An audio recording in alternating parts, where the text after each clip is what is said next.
Welcome to another OU Insider Under the Visor podcast, Sooners podcast, brought to you by Olipop. If you're not drinking Olipop, Parker, why should they drink Olipop? Well, you should drink Olipop because it is a far superior and much healthier alternative to soda. It'll run you a little bit more than a traditional soda can, but you can't make a better investment than an investment in your body. And that's what you're making when you drink Olipop instead of your typical run-of-the-mill store brand, big brand canned soda. Olipop comes in 14 flavors. They've got one for you: cola, cream soda, root beer, grape, orange, whatever your soda of choice is. Olipop does have a flavor for you. Sweetened only with natural sweeteners, never more than 5 grams of sugar in a can of Olipop, but it's got all that genuine sugar sweetness that you're used to in your soda. Got that familiar fizz. And it comes with 9 grams of fiber in every single can and prebiotics to enhance your digestive health. There are so many reasons to try Olipop. If you haven't done it yet, would highly recommend that you learn more at drinkolipop.com. And if you want to order online, you can use promo code CHAMPU20 for 20% off. Or go to your local Walmart, Sprouts, Whole Foods, or Target. Grab a can, see what all the hype's about. Basically, what he just said was, and Parker already knows I'm probably going to go off something really stupid here. But basically, what Parker just said, fiber and probiotics. Basically, if you want to poop on the regular, drink Olipop, and it tastes good. That's what you should be doing on the regular if your body is functioning properly. So yes. Fair enough. All right. It's a great way to start the podcast, talking a little bit about poop. All right. Or pooping habits. So Parker, we have, I think we're bearing the lead here if we don't talk about the leaked, and I don't think it's the actual kind of mock-ups for the new football facility, but it's one of the top 2 or 3. And I have to say, if that finished second or third, my God, what finished first? Because that was glorious. It was something I looked at that and I was just like, holy crap. And for those that don't know, you can go to OU Insider. It's probably somebody's probably posted it on Twitter. All you got to do is search Oklahoma football facilities, I'm sure, in a Twitter search. And I believe Onekunu, I saw, was retweeted on my timeline as, I think he just said wow, and he just like linked the YouTube. And I'm assuming that's what it was about. I didn't click on the YouTube link, but you can probably go to Onekunu, Onikuno is how you would spell that. And did you watch it, Parker? Did you watch it? Yes. So I've watched and I've looked at some of the still images of the mock-ups. It is impressive and it is expansive, Brandon. I mean, we are talking about a massive amount of land and space on campus allocated to OU football, which, I mean, that's how it ought to be, right? At an elite blue blood football institution like the University of Oklahoma, they ought to be taking football seriously, and they sure are, as they get ready to sink $200 million into these renovations and improvements to the OU football experience. And I think what you can safely conclude, if you've seen the mock-ups, and like kind of like you said, Brandon, if the actual facility plans and blueprints are somehow more impressive or were more attractive to the powers that be than the mock-ups that we saw, like, you're talking about some of the very best football facilities in the entire country. OU already has excellent facilities, already has facilities that can go toe-to-toe with just about anybody. Pump another $200 million in and build something that replicates, or at the very least approximates, what we've seen in those renderings, and you're putting yourself in the conversation as maybe the most alluring football program in the nation in terms of facilities. and that'll sell. Yeah, okay, so what you just said right there, the one of the most alluring places in all of college football, and it'll sell. And I think what comes to mind is a lot of OU fans is okay, the facilities are great, but what about NIL? And that's another place that Oklahoma has really sunk their teeth in over the last 4 or 5 months.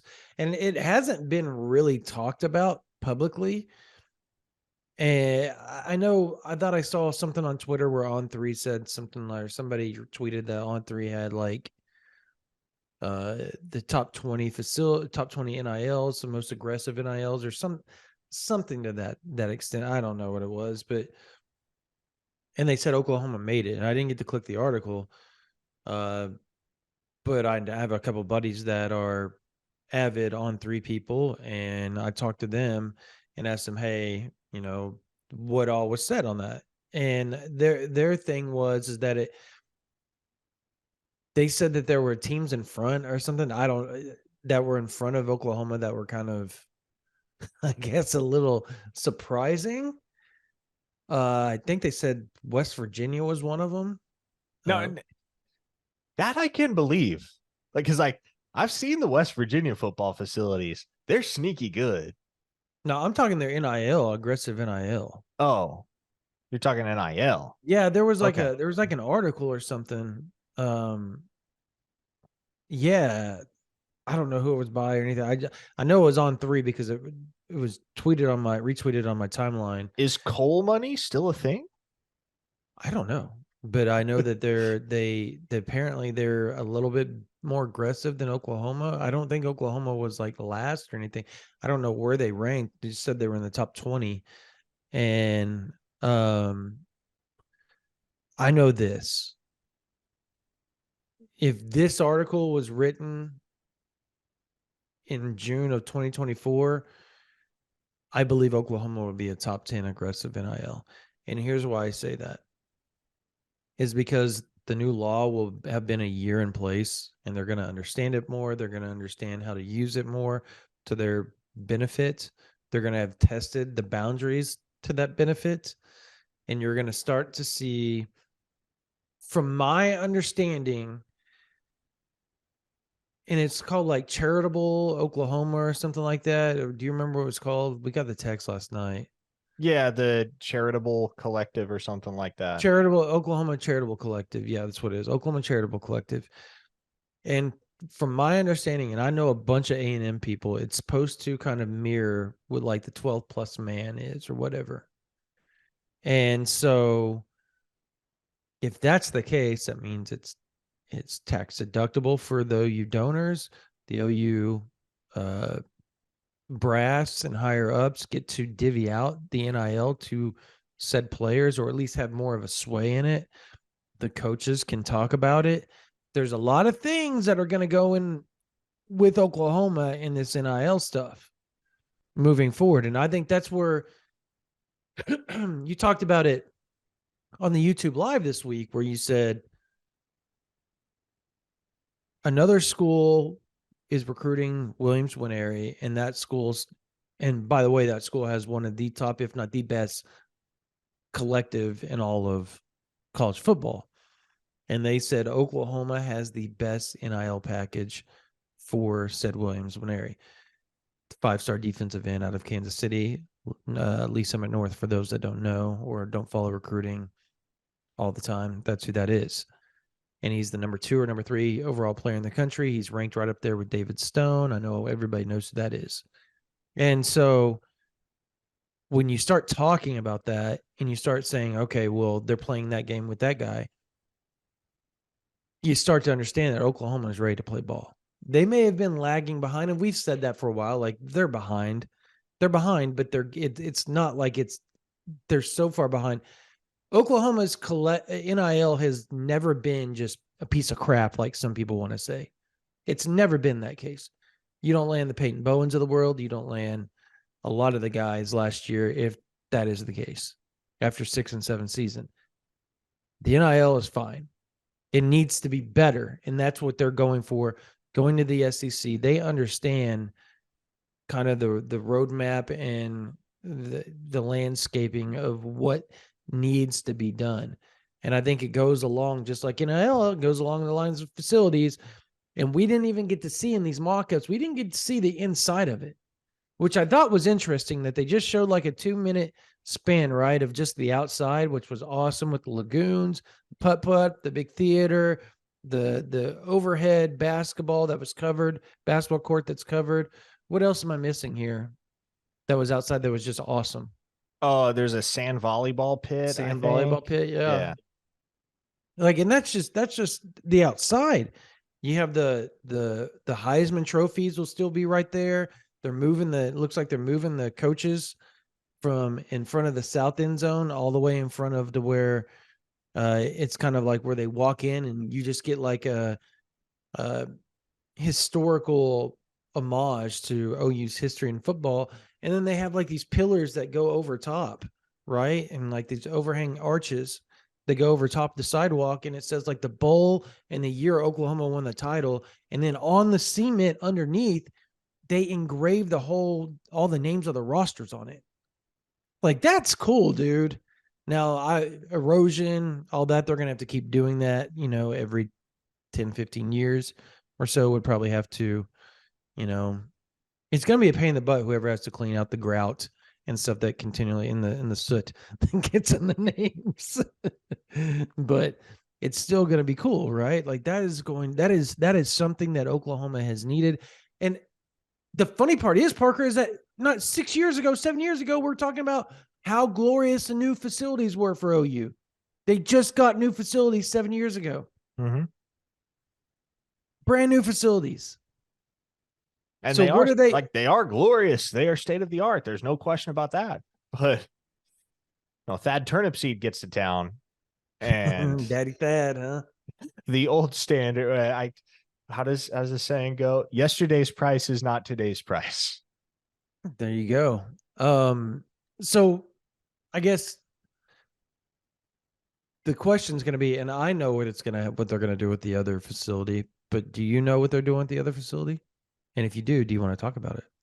The other facility, what? Where they're at the current facility. As in The the Switzer Switzer Center. Center? Yeah. Yes. Go ahead. Isn't that the space that's supposed to become the museum, basically? Essentially, yes, but it also is a game day. It's for recruiting. Like they're going to turn the locker room is going to be only game day locker room. That's it. They're going to have their game day stuff over there, their practice stuff in the actual football facility, where the indoor and obviously the outdoor and all the other stuff is at the weight room and all that crap is over there at the football facility. And then on the second floor supposedly is going to be a bunch of banquet rooms for like recruiting and like big I guess recruiting and donor stuff is my understanding. So it's going to be pretty nice. Fans are actually going to get to enjoy the Switzer Center, and it's really cool. A lot of people haven't been in there, and it's very interactive. Like, you can go up and you can press buttons and you can do all this type of stuff and become a Sooner and all that stuff. It's really cool for the fans but because of recruiting, they've never gotten to get into it because of how close of quarters it is with where the recruits are at when they come to campus. So it's now going to be open to the public, and I'm sure they're going to redo that and make it even better than it already is. It's just going to be, but isn't there going to be a museum attached to the new facility as well? Did I not see that on there? Oh, I don't It, remember. it was like right in the middle. Maybe I'm crazy. I don't know. Maybe I'm crazy. There's a lot happening. There's a lot happening in those plants. It's I think it's one of the coolest things that's happened for a while at Oklahoma. Like, when that thing kicks off, it's supposed to start in the beginning of right when football season ends. They're supposed to break ground. So I'm actually shocked that they haven't had a formal announcement yet. Aren't you? I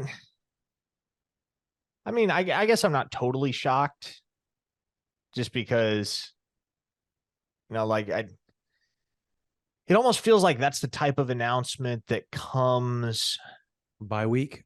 well, not necessarily. I'm not necessarily thinking bye week, but obviously, I think back to July of 2021.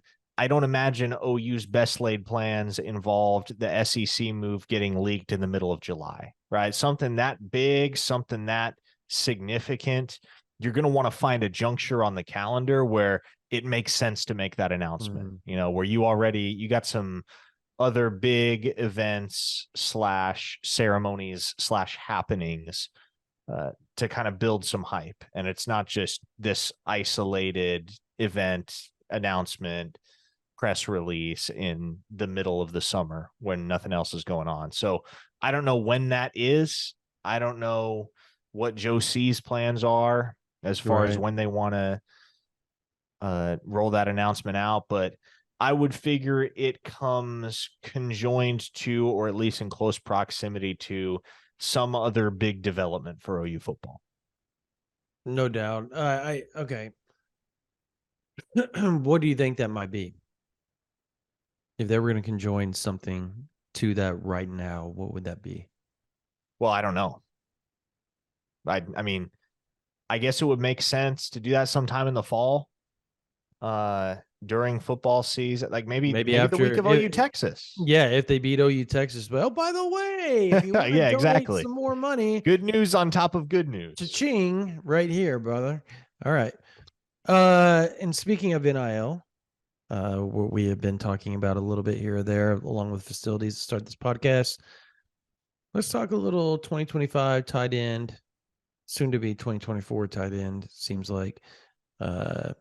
Devon Mitchell. I mean, they don't even hide it that they're reclassifying now, so it doesn't really matter. Yeah, it's not even a secret. So yeah, go Devon for Mitchell. It. I mean, it's got well, Brandon, don't give people the wrong impression, Brandon. It's got a little dicey. I'll acknowledge that. I still like Oklahoma to weather the storm. I was setting the bedwetters up to wet the bed, bro. Well, exactly. And they have been on the boards over at OUinsider.com. Oh, they have. Yes, the doomers reign with regard to the Devon Mitchell news. But and O-line. Yeah, basically where this thing stands is Miami's making a charge, Alabama's making a charge. Feels like Alabama's actually better positioned than Miami right now to step up and challenge Oklahoma. But Mitchell's got a lot of reasons to pick Oklahoma, Brandon. And we've talked about this at length across numerous podcasts and live streams and all that. Basically, what I'm saying is it would be a surprise if he didn't pick Oklahoma in the end. But by the same token, it's not a foregone conclusion that Oklahoma is the pick right now. And NIL is involved. It's not necessarily the primary factor, but it is a factor. And that's something that Alabama and Miami are both putting forth and both pushing. And Oklahoma, I mean, you mentioned Oklahoma's NIL capability when it comes to doing battle for David Stone and Williams Nwaneri, right? So Oklahoma isn't a poor man in the NIL game. And I think what's interesting is, and I have this on pretty good authority after talking to a source very close to that recruitment. The reason I say NIL isn't the primary factor is because Devon Mitchell and his family are willing to go to Oklahoma, even if the NIL offer is not the best one on the table, as long as they feel that it's the right fit for him as a player and as a person. And from that standpoint, Oklahoma has a lot to offer, right? A history of tight end development, skins on the wall when you're talking about guys that have gone to the league and had success. Mark Andrews, most recent. Mark Andrews won the Mackey Award, didn't he? Or am I making that up? I think he did not. Let me look. Okay, but at the very least, you've had some Mackey Award caliber type guys in the past when you think about Gresham and Mark Andrews. And so you got a lot to sell. And Oklahoma is one of the few teams in college football that still makes. He did 2017. So there you go. So Oklahoma is one of the few offenses in college football that still makes regular use of the tight end while also not playing an antiquated style of football. There are still teams out there that will run 12 personnel, right? And there are still teams out there that will employ multiple tight ends in an offense, but generally the pace of 13. play is a little bit slower, and they're a little bit more deliberate in the way that they move the ball down the field, and tight ends are a lot more of a blocking first type of chess piece in the calculus, more so than a pass catching threat. So Oklahoma and their modernized usage of the tight end has a lot of appeal for a guy like Devon Mitchell that wants to catch passes, that is an all-around threat, that can block, that can do a little bit of everything, and that will be asked to do a little bit of everything in an offensive scheme like Oklahoma's. So I still feel the best about the Sooners here. Ask me again in a week, and the answer might be different.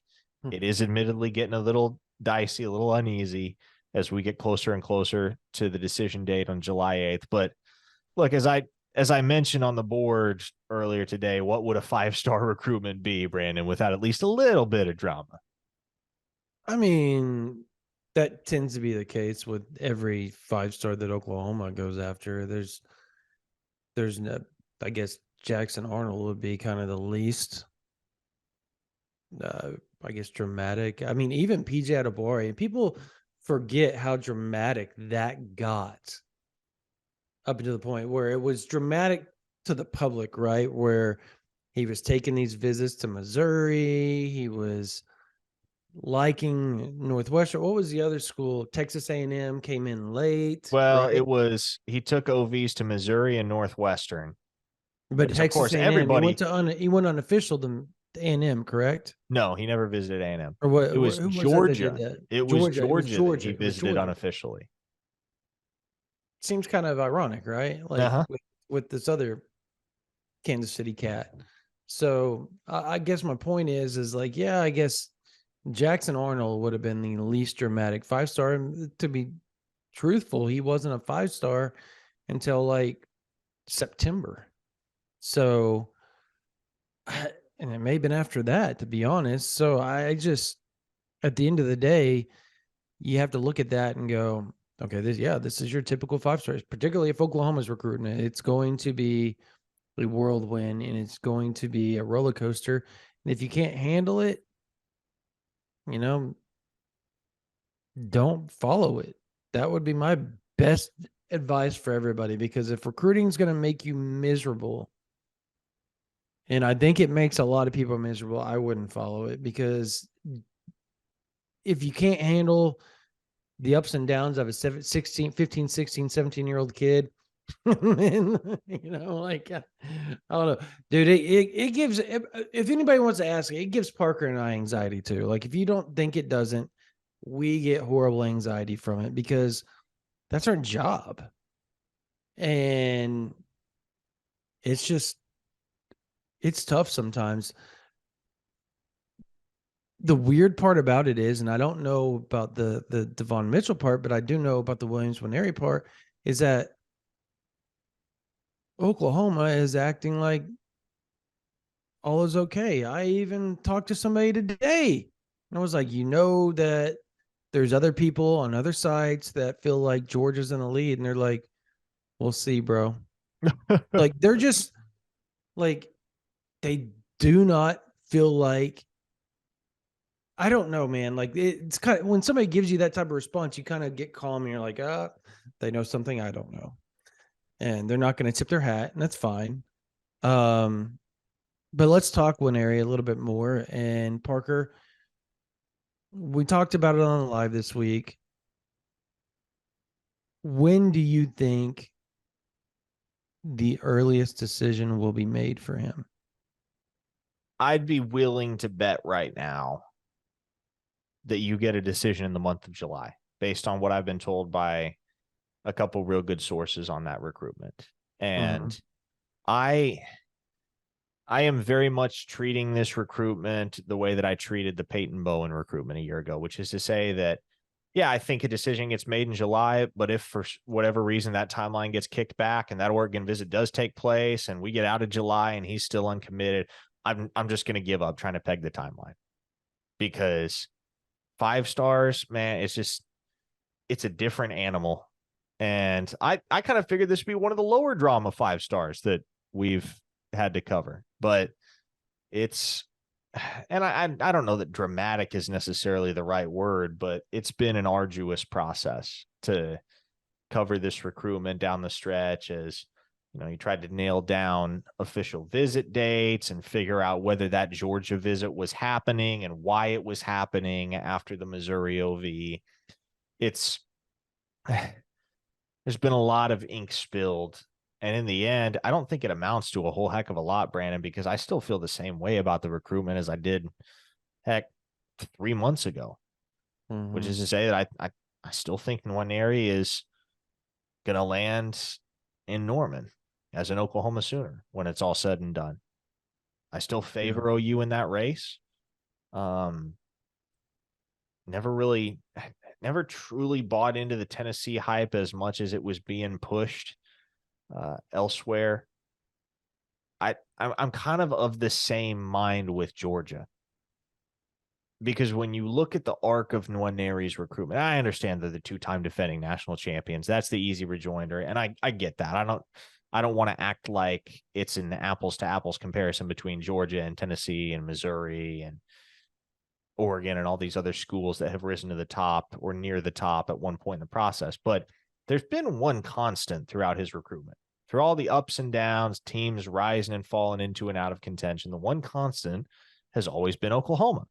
And he'll Mm-hmm. admit that's where his best relationships are. He's been to campus a half dozen times. Everything, like all of the barometers that we traditionally use to measure and square up a recruitment, they all point in Oklahoma's direction right now. They all indicate that Oklahoma is the school with the best shot. So I'm riding with that until I have reason to believe otherwise right now, Brandon. Yeah.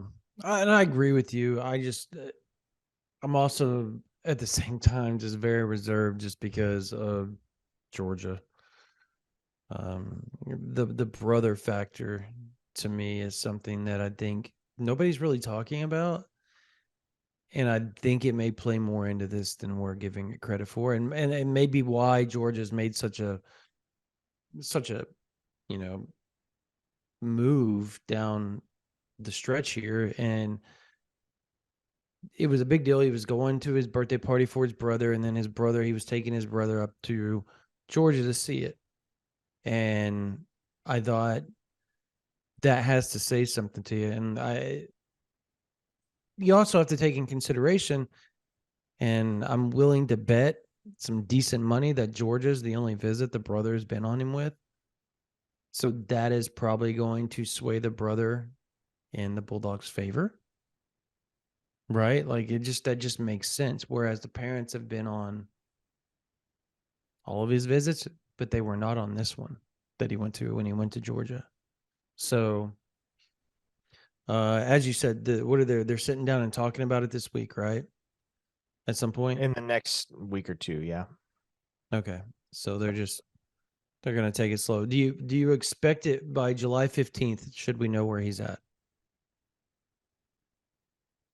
I I I I don't want to make it sound like it's all going to be decided and done that soon. I think the month of July, sometime in the month of July, is when you can figure to at least know a decision date from Mm-hmm. Nwaneri. Now, I don't question that a decision will be made behind closed doors in the next couple of weeks. It's just a matter of, okay, when does it become public? And Yeah. that I don't know. I don't know what the kid's going to want to do as far as lining up a date, maybe a date that means something to him, a date that's purely arbitrary. I don't know. Everybody does it differently at that point. But yeah, I think within the next 2 or 3 weeks, there should be a decision made behind closed doors. And I just, and you know, we've said this, Brandon, I just don't think that Oregon visit happens. At least not at this No, rate. I don't think it happens either. Nobody around him thinks it happens either. They think he's going to be done and a decision's set forth. I guess my final question would be, as you talk to a lot of people around him, um, what is their feeling like? Are you still getting the vibe, or are they still saying we still think Oklahoma's in the best position for him, or Like, what's that vibe? Have you actively asked, like, hey, to your sources, who do you think leads right now? I I mean, the sources that I speak with and have built good relationships with, like I'll be honest with you, Brandon, and this is not a recent development because I am of the opinion that OU really took the lead, seized control of that recruitment back in March. But in all transparency, my sources on the Nwaneri recruitment have really never doubted that the road would lead to OU. Yeah. And I played things pretty slow initially. And he liked some other schools early in the process. Mizzou had him on campus, gosh, a zillion times, and they were one of his first offers. And he had a lot of love for that staff. And so I was a little bit more tentative, even as I continued to hear from sources that know that process and know the kid very well. Even as I continue to hear from those folks that, hey, you know, Oklahoma is where the safe money is in the long run. It wasn't until March that I really got the sense, okay, now Nwaneri's legit warming up to Oklahoma to the point where I feel like they're clearly in the driver's seat. But there's never really been a doubt. Like there's never been a time, to be honest, where I can think that, at least off the top of my head, that there was another school that was being mentioned in the same breath as OU by those sources. There hasn't. And so, yeah, it all feels pretty secure to me right now. Yeah. It's a 5-star kid. Could things go haywire at the 11th hour? Yeah. We saw it last year with DJ Hicks, right? But the people that know Nwaneri the best, the people that are closest to him, and I would venture to say I've been up there to Lee's Summit and specifically Lee's Summit North High School probably more than anybody in this profession over the last couple of years. Those people from that circle have always professed that Oklahoma was the odds-on favorite to get this kid's commitment in the end. Yeah, I'm actually reading quotes, I guess, that people are posting on our board right now, like this second. And this is like around 5:30 or so on a Thursday afternoon for everybody that trying to figure out when to go back and look on OU Insider. Somebody said, well, Wilt Fong said that Steve Wilt Fong from 24/7 Sports said that Georgia was in the lead. And I don't, did he say that outright? I don't think that's He said Georgia's becoming the team to beat. becoming the team to beat. So he's insinuating he thinks they're charging up to the lead. He never outright, but that's a very good way for him to say he has an out now, because I never said they led. I said they were starting to become the team to beat. And that'll be an out if that was to happen, right? Like if that was to, like it's all in wording. We do it. Everybody does it. Like you have to word things carefully. And then people, I guess he was on a recruiting thing today, and somebody said, it's verbatim what he said was, Georgia is in a terrific position alongside Oklahoma. Georgia is trending up. Oklahoma has always been a front runner. Which, and then the guy said he's never said Georgia is the team to beat. They are becoming the team to beat if they continue to trend up, is what he's saying. That's how I took it. Is that how you took it? Or did you take it he thinks that they lead? I kind of interpret it as he thinks they lead. But I don't, interpretations at the end of the day are highly subjective. Moral of the story, regardless of all the Georgia smoke, it's Georgia, Oklahoma. Yeah, it's a good way to sum it up right now. Yep. And I think Oklahoma is in the better position here between the two for a lot of reasons. Further it gets away from, the further it gets away from the Georgia unofficial visit, the better it is for Oklahoma. Because do you not agree with that statement? No, I mean, I would agree. Yeah. To be honest, I think if it was going to be Georgia for Nwaneri, it probably would have had to happen this past weekend. That's my read on it. there's also some buzz, and I'm just throwing this out there for everybody. Parker, you don't have to elaborate on this or talk about it or anything like that. Very good source. One that would know told me that as long as Waneri is not committed to somebody outside of Oklahoma, there is a very good chance he's at the party in the palace at the end of the month. And people ask, okay, well, why do you think that? Well, because his coach, Jamar Mosey, former Oklahoma running back, right? Jamar Mosey's son, 5-star 2025 wide receiver, Isaiah Mosey, and 4-star 2025 defensive tackle, Kamari Moore, who all play for Lee Summit North, by the way, will be going to Oklahoma for Sooners Under the Stars, which will be 2 days prior to the party in the palace. It'll be held on a Wednesday and Thursday of that week, and there will be a bunch of 25, 26 talents there, probably a few 27s, I would imagine, that are going to be there. They're going to do a little 2-hour camp, and then they're going to have some fun and barbecue and all that, hang out with the coaches and do all that type of stuff.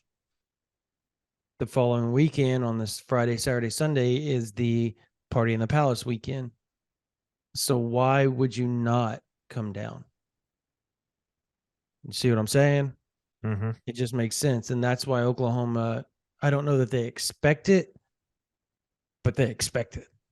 That makes sense. So, but let's see if he hasn't made a decision by then. I think that's key. Or maybe he's going to make a decision at the very end of July, or it'll be maybe in between those dates, and then he doesn't visit Oklahoma. But right now, that is the plan in which Oklahoma is thinking things could play out. As far as, and we'll keep you up to date on that if that stuff changes, obviously. As far as other recruitments that you're watching right now, Caden Massey announcing today, or has he announced yet? It's going to be later tonight. I expect that one to go in K-State's favor. Okay, and then Grant Bricks, Nebraska, probably. By the time this airs, or by the time this hits distribution platforms, I might be on my way to Logan, Iowa to see Grant Bricks. Either way, going to touch base with him in person within the next 48, 72 hours or so and get a better read on that recruitment right now. But, it's interesting. You look across the industry and one site favors Oklahoma. That would be Rivals, our mothership. One side favors Kansas State and another side favors Nebraska. It's those three schools. Like, don't get it twisted. Alabama's not really in the picture. They're not. It's like, and it is a weird concept to wrap your head around. Alabama not being in the picture for an offensive lineman that's considering Kansas State, Nebraska, and Oklahoma. But that's just the type of kid Bricks is. He wants to stay relatively close to home. I think the distance factor is something that Oklahoma's going to have to get past. And I'll add this. Nebraska's got a lot of momentum right now on the recruiting trail. A lot of momentum. And that is a very tight-knit class. And that was kind of my apprehension with Bricks. Even though it has felt for some time like Oklahoma leads, we talked about that Nebraska official visit and the fact that it was the last one. And the fact that, when push comes to shove, maybe a kid like that doesn't have a desire to go all that far from everything he's ever known in small town Iowa. Lincoln is an hour from Logan, where he's grown up. So I tend to think it comes down to Oklahoma and Nebraska in the end. Now, Kansas State is lurking, and Kansas State's got the girlfriend in their corner. They're undefeated, Parker. Watch out now. Exactly. But I think there's obviously a very compelling reason for him to pick Oklahoma, and it's the angle that Oklahoma is selling. Hey, come play here. You can play in the NFL. Nobody is going to develop you better for the next level than Bill Bedenbaugh. What Nebraska is selling naturally is family, proximity. Your parents can come watch you every single Saturday. This is home. I know We're what it's building like to a go to the NFL and not win games.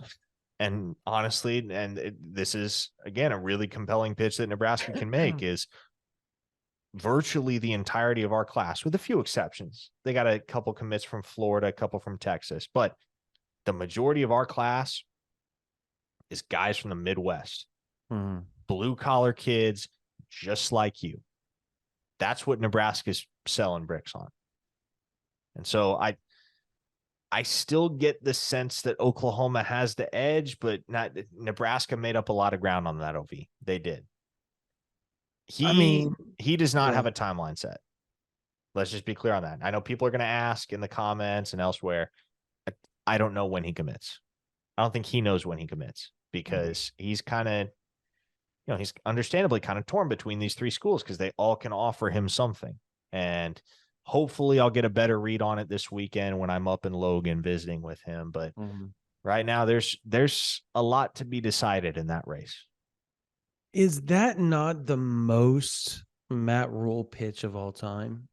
Come be around all these tough, rugged Midwestern guys. Well, and because he doesn't recruit big name dudes. He has some at Nebraska, I guess, if you want to call some of them big name guys, but like he did it at Baylor too, dude. Like he just built a class on just hard-nosed guys. And I think that's what makes Rule the ideal candidate for this Nebraska job and to be tasked with this rebuild, because he understands what you have to do and what you have to accomplish to completely change the narrative of a football program. You remember when he stepped into and obviously the Temple rebuild is kind of far in the rearview mirror right now, and it's also Temple. So I don't want to hash that one out any more than, I don't want to pontificate on that. But basically, he takes that Baylor job. They're fresh off the Art Briles sanctions. That's arguably the worst situation in the entire Power Five. Within 3 years, he's got him on the doorstep of the college football playoff and playing in a New Year's Six bowl game. That's impressive work by anyone's standards. And for as long as Nebraska has been down, and they sunk to a new low as a program under Scott Frost, what you have to do, and this is the difference between how Rule has approached the job and how Frost approached the job. Rule understands that what you have to do if you want to rebuild a program like Nebraska is you got to rebuild it with kids that grew up watching Nebraska through miserable years of football, but whose parents grew up watching Nebraska in their heyday and passed along stories to their children of the days where Nebraska was playing for and winning national championships. You have to identify the kids that grew up impacted and, I guess, steeped in the Nebraska football tradition. And you have to find kids that are willing to help be the change. And there's a certain radius on those kids. There are only so many scholarship players worth signing every year out of the state of Nebraska, right? Every so often you luck into a really good one. Carter Nelson's a perfect example, who's their capstone commit right now in the 2024 cycle. Number 2 tight end in the country, national top 50 player. He's from Ainsworth, Nebraska, population 1,700. You'll get a kid like that once in a blue moon. But for the most part, you have to recruit local, typically 3-star talent that might not have super intriguing or tantalizing physical tools, but guys that are just committed to showing up and working and helping restore a program like that to its former glory. And so for a kid like Grant Bricks, he didn't grow up a Husker. He's from the other side of the border. So he maybe doesn't have that scarlet and cream in his DNA like Daniel Kalen or Davon Hall or some of their other commits, obviously Carter Nelson. But what you can sell that guy on is, hey, look, this program in this part of the country has won championships in the past, and we can do that again. We just need the right players and the right people. And you are both the right player and the right type of person to help restore the luster that this program has lost in the years where it was stewarded by poor leadership. Because when Scott Frost got to Nebraska, he was trying to recruit nationally, and he'd end up losing battles because the Nebraska brand didn't carry any weight for kids from California and Georgia and Vegas and Arizona. And if you're trying to recruit nationally to a program that's been terrible for most of those kids' lives, you're not going to have a whole lot of success. Right. Ross never realized that.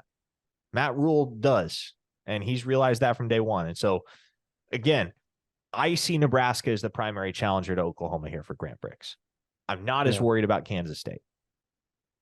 We'll see where things are headed in the weeks ahead. And obviously, you know, the girlfriend is going to be front and center in Kansas State's pitch. You know, hey, come preserve that relationship and play Power 5 football, right? You can have it both ways. But I do think this battle comes down to OU and Nebraska. Yeah. I have so many things I could say to that, but I'm just going to leave it to myself. I guess another topic of discussion has to be, and you brought it up, the dads, the parents, the families that loved Nebraska growing up and using that pitch to help kind of induce the kids or the recruit to go to Oklahoma or go to Nebraska and at least test the waters and all that type of stuff. And that pitch worked for one 4-star safety, Michael Boganowski, right?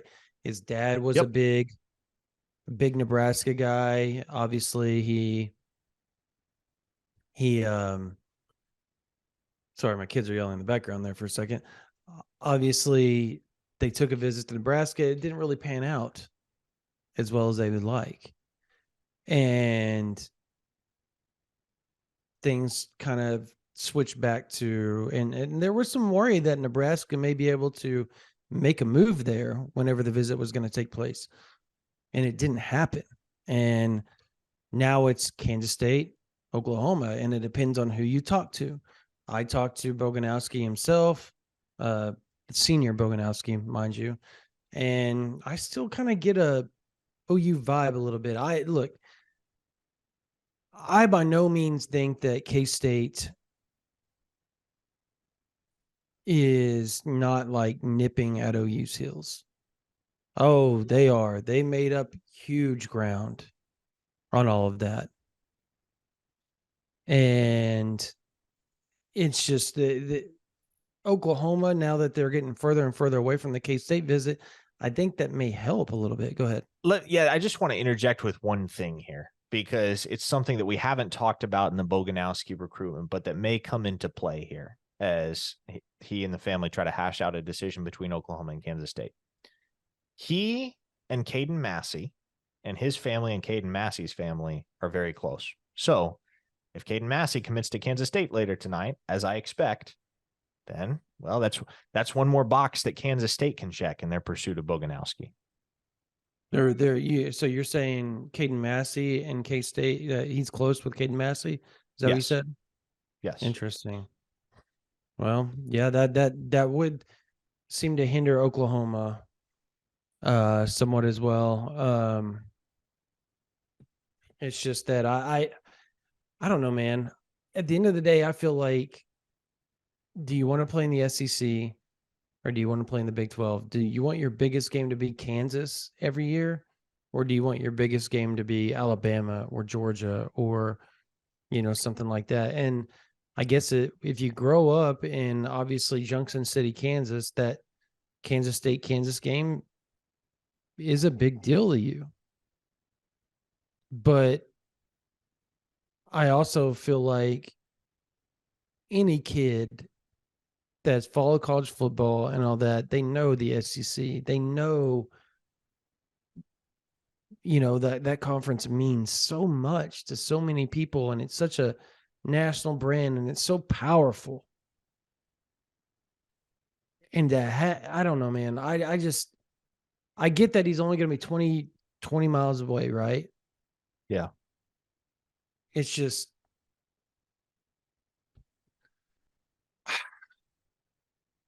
again, I think Oklahoma, if they have the lead, they have a very small lead right now. I think the further they gets away from the OV, the better it is. And I'm talking about with K-State, the better it is for Oklahoma. And if they can somehow get Boganowski back to the party in the palace and not visiting anywhere else before a decision's made, like his dad told me, worst case scenario is they don't have a decision made, or they make a decision right before the season or like the first week of the season. That's like worst case scenario for them. They want a decision done like some point between now and like August, the middle of August. Like that's when they want this thing done and over with. And I think Oklahoma, on the other hand, I think Oklahoma's going to push them. I think they're going to get very aggressive here because you already have Jayden Hardy in the boat. You need one more guy to close that safety, position down. And he's your number one guy on the board. Like there's no Oklahoma has held off so many other guys like Galagos. Marquise Galagos loved Oklahoma. Loved Oklahoma. Now he's committed to USC because Oklahoma held him at arm's length for Boganowski. Right? Andy Jaffe. Yep. Wanted to be a Sooner so badly. He's going to Ole Miss now because Oklahoma held him at arm's length for Boganowski. Like Coach Hall has done a fantastic job recruiting.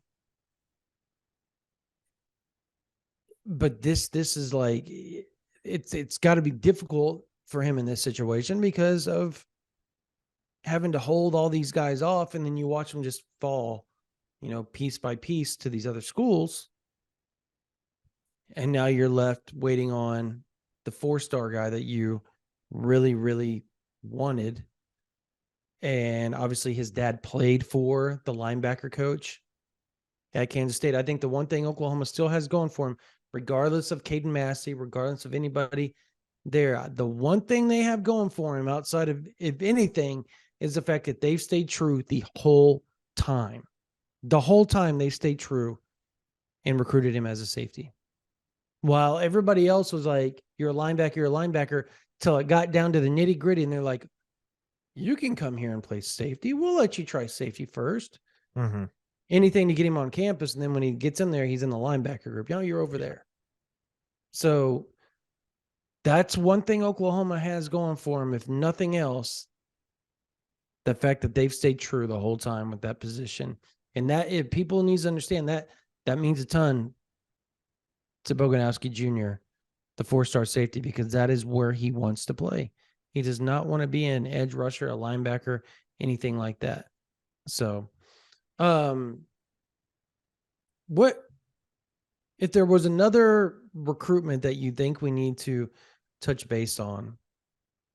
What would that be? Man. Taylor Tatum, probably, right? Oh, bummer. Yeah. The latest on Taylor Tatum, I talked to somebody the other day, and You two everybody, have several really good sources, Brandon. huh? Do you two have several really good sources? If nobody knows what he's talking about, I'll just say it, man. Talking about Scott Schrader. Um, and and I guess there's been like a bickering between him and some On3 people on the OU side. So it's been kind of funny. And I guess the OU fans from my end, whatever they're talking about on our board, have been very, very, I guess, aggressive towards Scott Schrader at what's his website called? We are SC. We are SC. Okay. Yeah. I don't even know. So I find it funny. But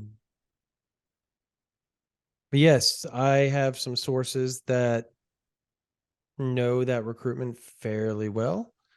And they tell me that as of now, things continue to be trending in Oklahoma's favor. There's some other things involved other than football and baseball. He has a sister that would like to go to school with him as well, and so there's some other things at play there. And from my understanding, things are moving well with in that direction there as well. So as long as things keep trending the way they are, I still like Oklahoma. Um, I asked somebody just yesterday. I said, what's your temperature at right now with this? And they said, well, we talked to such and such, who is obviously such and such with Mr. Tatum, and they said he's going to be a Sooner at some point. So we'll see. We'll see if it continues to trend in that direction. I don't know. I This thing looks like it may draw out a little bit longer. Maybe by the end of July, we'll have an answer. I expect an end of the answer by the end of July. I actually think by the third week of July, something should be done. And I don't have any definitive dates or anything like that I'm like hinting at. I'm just telling you that's my gut. Kind of 3.5 weeks away, I expect something to be done. What have you heard? Yeah, I mean, like, I feel like we're kind of on the same page there. You can expect Tatum to lock it in reasonably soon, sometime in July. And in general, you can expect a lot of these guys to commit in the month of July. July, much like last year, is going to be where Oklahoma makes their big surge on the recruiting trail. But yeah, I still like Oklahoma here. I mean, the entire industry favors Oklahoma for Tatum right now. OU has a lot working in their favor. Skip Johnson, man, that dude is an ace when it comes to Yeah. recruiting. And so, yeah, I don't have any reason right now to question that Oklahoma's advantage on USC has slipped by any distinguishable amount. Okay, so finally, I guess we'll close out with some David. Where do you think, before we do that, where do you think Oklahoma goes with his offensive line recruiting? Like, what do you do now? You And have to should have OU fans panic? Like, should they you, start panicking? you have to have Grant Bricks, man. You have to have Grant Bricks. That kid's a killer. That kid has the opportunity to be the best offensive lineman at the University of Oklahoma since Lane Johnson. Straight up. And I Creed like, Humphrey? well, I guess I wasn't thinking Creed. Sorry, let me rephrase. The best offensive tackle at Oklahoma since Lane Johnson. And yeah, I know Anton Harrison just got drafted in the first And round. Orlando I Brown. understand that. Yeah. No, I very much understand that. That's how high I am on Grant Bricks. Fair That enough. kid to me, oh man, the ceiling, in the words of Michael Jordan, the ceiling is the roof. Yeah. Eddie Pierre-Louis is a guy that is coming down to Oklahoma and UCF in that, like it, and to me, UCF has the proximity advantage. Oklahoma has every other advantage there is in that battle, right? So unless the kid is really a homebody and he just can't turn down the opportunity to stay in state, and it doesn't feel like that's the case right now. He's a quiet kid. I'll tell you that much. He's a quiet kid, keeps to himself, but that's a battle OU should win, right? I feel like he grew up wanting to be a Sooner his whole life. Yeah. And so So like it's becoming obvious that Casey Poe's trending to Alabama. Oklahoma's gonna have to do a lot to reverse the trend there. I guess another name I would throw out there, because he and Oklahoma were on pretty good terms early in the cycle, and then things kind of cooled off for a while. It wouldn't shock me if Oklahoma and Jordan Seaton became a big thing again down the line, especially if guys like Poe and Bennett Warren don't end up in OU's class. I always wondered why they cooled off on him, because he really liked Oklahoma a lot for quite a long time, to be honest with you. I'm trying to think of another trying to think of a few guys from Oklahoma that maybe they kind of try to, um, I guess, maybe go after if they have to. Um, I think one of them would have to be um, offensive lineman Josh Asosa, right? I think that would be one that I would go after if I'm them. I liked him at the Rivals camp in Dallas a lot. I thought he was a really good player.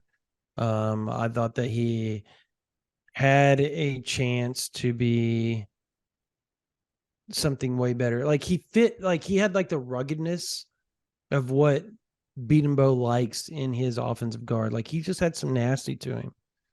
And so, and when you watch him play, you can see that nasty, right?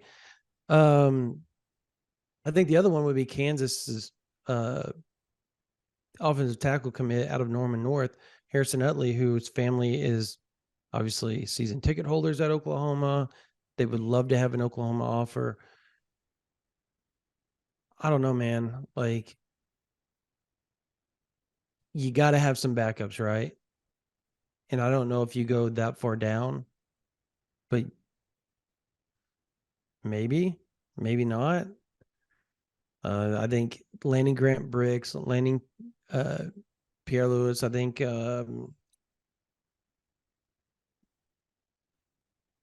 that would give them three offensive linemen. Are you okay with three offensive linemen if you're Beanbo, or do you go after a Sosa? Do you go after Utley to kind of make it five and then go grab some transfers? I don't know. I'm never opposed to taking a 3-star offensive lineman because I think offensive line is one of those positions where you can find a lot more value amongst the 3-star I crowd than agree. you can It's at other positions. technical. Like, Yeah, it's technique. It's not a genetics position. It's a technique position. yeah, so I'm of the opinion that if you have the option between taking a transfer and taking somebody like Harrison Utley or Josh Souza, like take the high school kid. That's the way I see it. Not saying Mm-hmm. that's how Bill Beatonbow sees it. Not saying that's how they will see it come December and you got to start making decisions on the transfer portal. But that's what I do. I think you take 4 offensive linemen. No doubt. Okay, finally, I guess we close it out talking a little David Stone here. Well, okay, again, real quickly, Josh Denson, or excuse me, Justin, Justin Denson is making a decision here on Saturday. I've been texting back and forth with him. Got nothing that makes me feel good one way or the other from him yet. So I'm not real sure. And obviously, I mean, what's your gauge? What's your gauge? And I'll tell you. I'll kind of tell you how I feel about this. I think it's OU Michigan State. Well, yeah. I And mean, but I I don't know. It doesn't seem like there's a ton of OU steam there. Like right. his last official visit was to Michigan State. They made a really strong impression. The kid has been evasive as far Mm-hmm. as answering the phone this week. So getting firsthand insight on that situation right now is tricky. But I I don't know. I would have to give the edge to Michigan State right now if I'm just reading the tea leaves. That's kind of how I feel, and it's nothing that I feel like 100% about, but it's more along the lines of proximity, right? He's a Pennsylvania guy. Excuse me, he's a Rhode Island guy. Is he the Rhode Island? He's Rhode Island, right? Rhode Island, yes. Yeah, Rhode Island. He's a Rhode Island guy, and um, Michigan's just closer. Like that's just facts. And the Big Ten is a big deal up in the Northeast when it comes to Big Ten football. Like Michigan, Penn State, like those two programs mean so much to those Northeasterners in the New England area, and obviously the ACC some. just because of the history with Boston College and all that type of stuff. But notoriously, it's Big Ten around there. And so